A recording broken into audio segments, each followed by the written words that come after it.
Hello students, welcome to the class.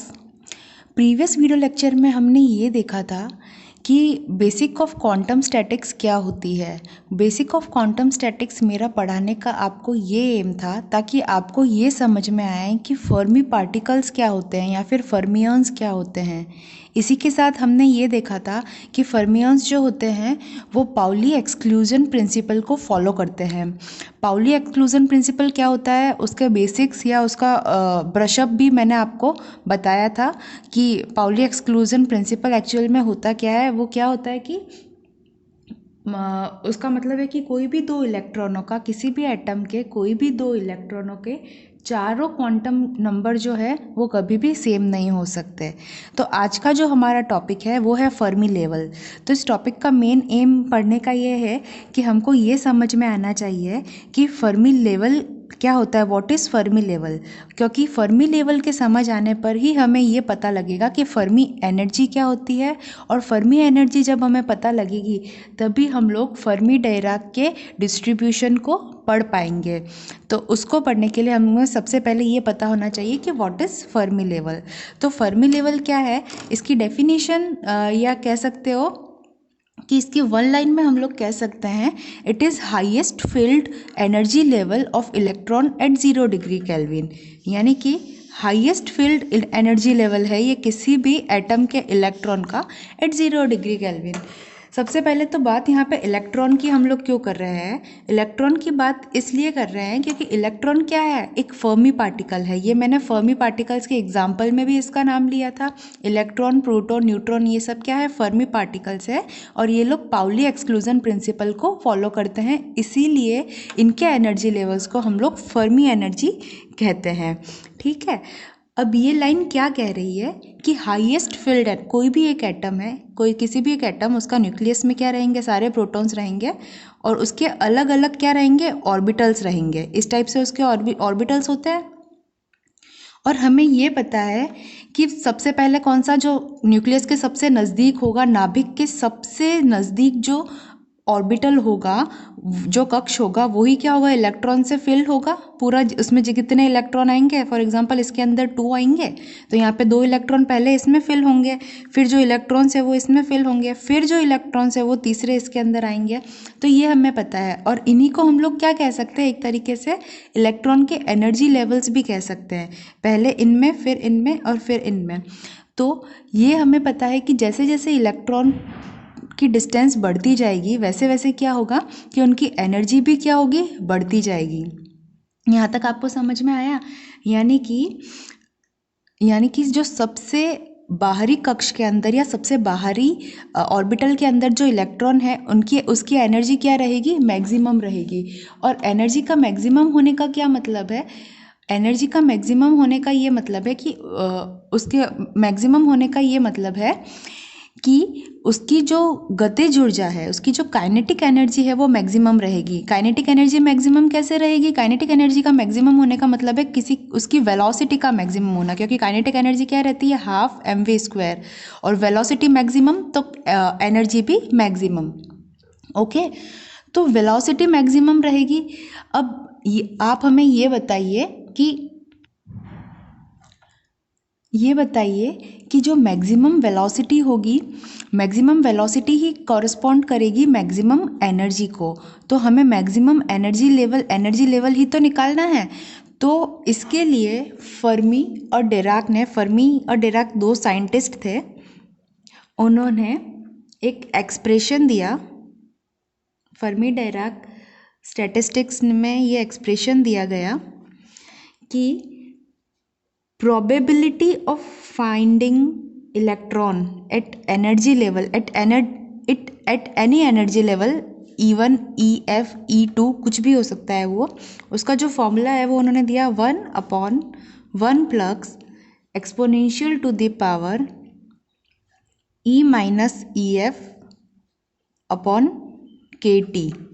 ठीक है, तो यहाँ पे K जो है वो है बोल्ट्जमैन कांस्टेंट,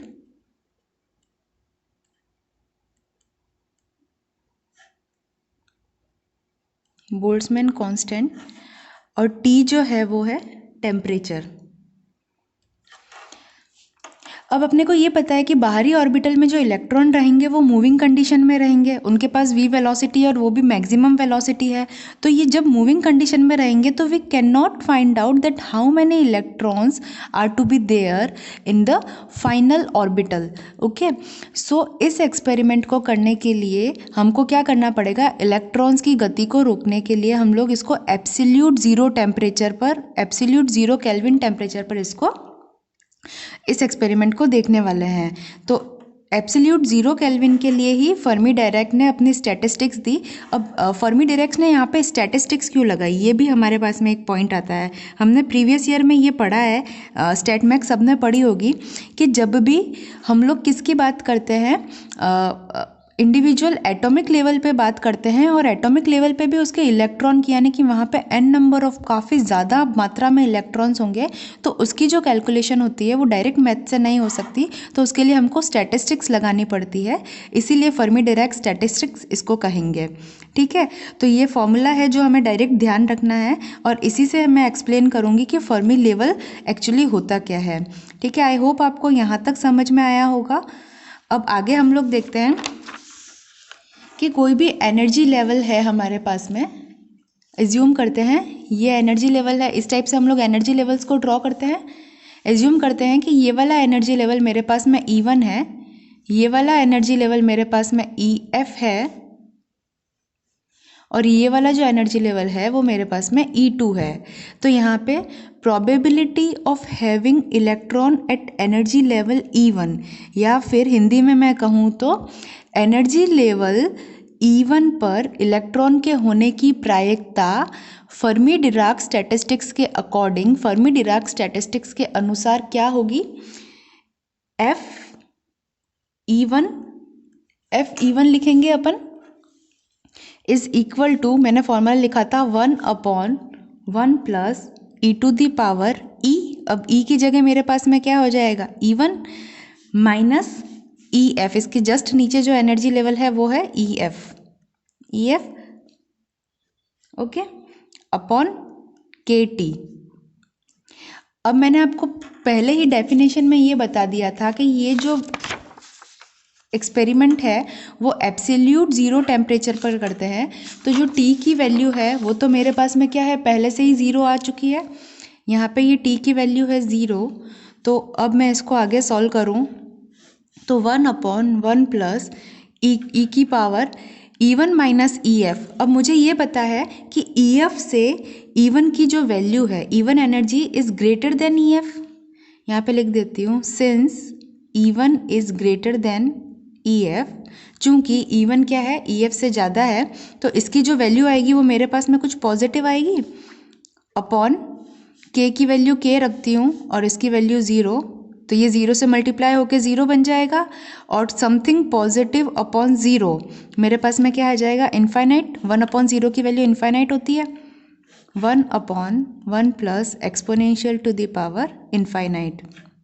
और एक्सपोनेंशियल की पावर इन्फाइनाइट होने का क्या मतलब है, एक्सपोनेंशियल की पावर इन्फाइनाइट का मतलब है क्या, मैं इसे लिख सकती हूँ 1/1 प्लस इन्फाइनाइट, और इसकी वैल्यू क्या आ जाएगी, 1/इन्फाइनाइट विल बी ज़ीरो।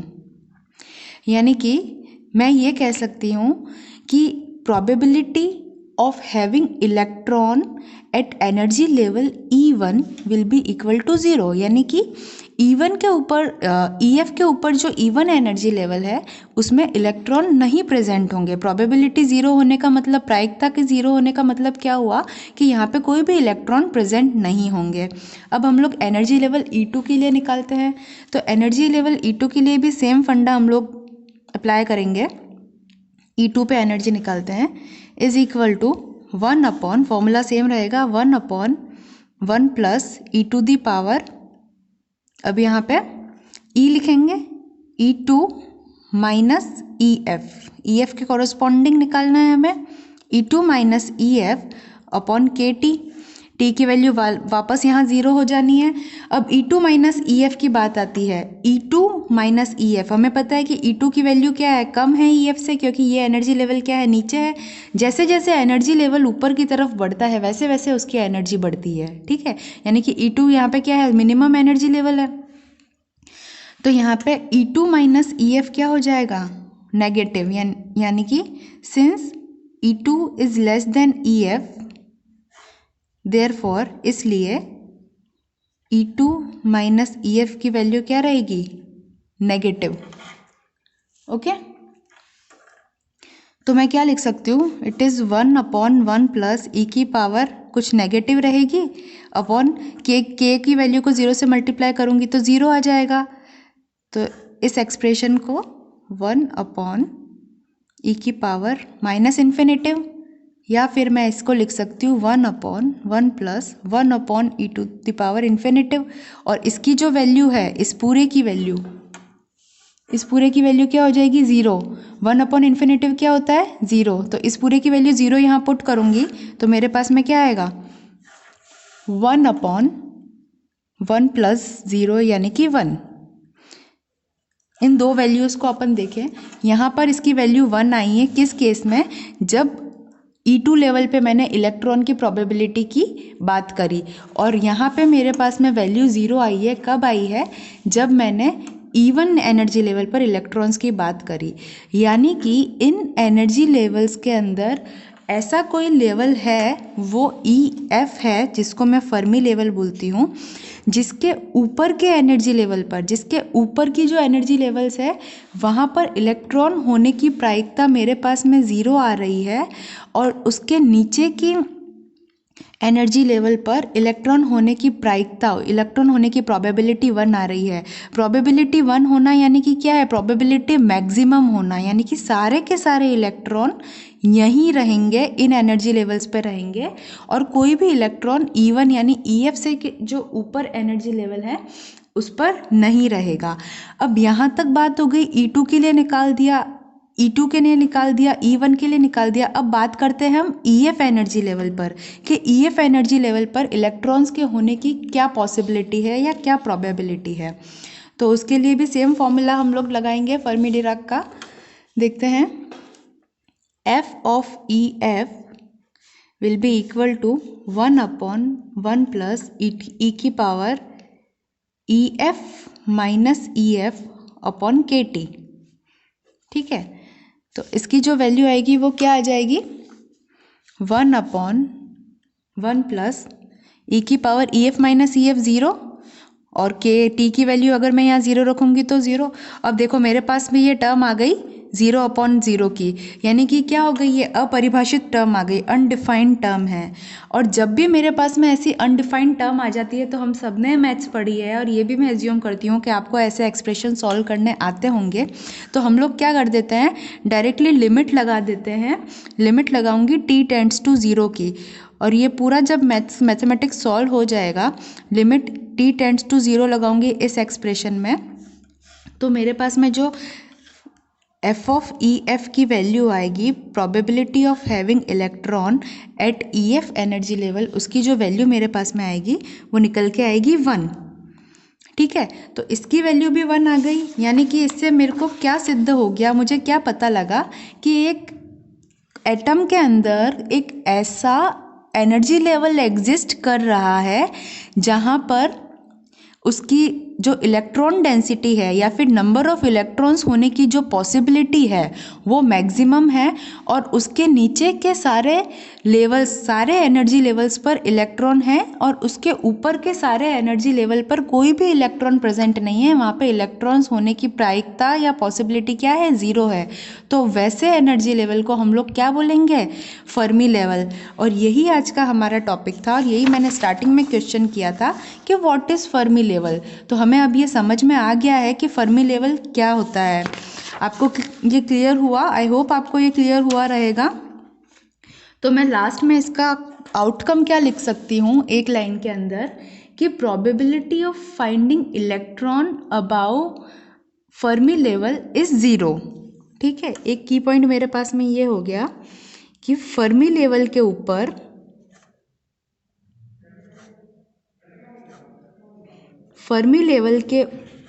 ऊपर के एनर्जी लेवल पर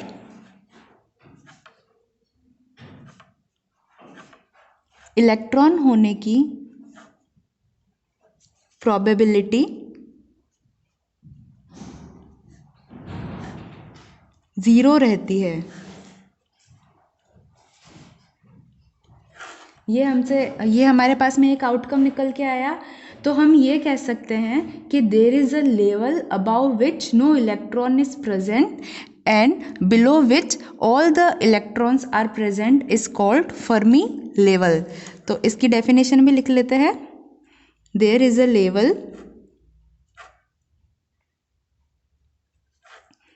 above which no electron is present and on and below which, उसके ऊपर और उसके नीचे, all the electrons, सारे के सारे electrons are to be present, उसके ऊपर और उसके नीचे सारे के सारे इलेक्ट्रॉन्स क्या रहते हैं, प्रेजेंट रहते हैं। उस लेवल को हम लोग फर्मी लेवल कहते हैं। Is called Fermi level. यही हमको आज प्रूव करना था कि फर्मी लेवल होता क्या है, और ये हमने देख लिया कि फर्मी लेवल क्या होता है। ठीक है, आई होप आपको ये क्लियर हुआ होगा। किसी भी टाइप का डाउट हो तो आप मुझसे पूछ सकते हैं। कल की क्लास में अब हम लोग ये देखने वाले हैं कि फर्मी एनर्जी क्या होती है, और उसके बाद में हम डेंसिटी ऑफ स्टेट्स को देखेंगे। ओके, तो आज की क्लास के लिए thank you so much. See you in the next class.